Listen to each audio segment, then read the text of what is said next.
কারোর যদি বিয়ার কেনার ইচ্ছা হয় তো এটা হলো রাস্তা, আর এটা হলো বিয়ারের দোকান। লোকের দরজা খুলিয়ে ওরা রীতিমতন বিয়ার নিচ্ছে, হবে কিনা জিজ্ঞাসা করছে, এটা আমি শুনেছি। একদম ইটের রাস্তা বিয়ার কেনার জন্য, ওখানেই শেষ রাস্তা, রাস্তা ওখানেই শেষ, আর নেই। তো লোকের একটা বাড়ি যেখানে ওয়াইন শপ খুলে ফেলেছে। কি?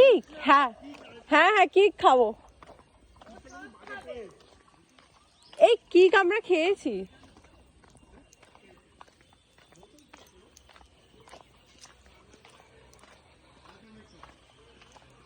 তো এটা হলো জাস্ট বিয়ারের দোকানটা, ওখানে একটা চিল করার জায়গা রয়েছে, এখানে পুকুর, এখানে মাঠ,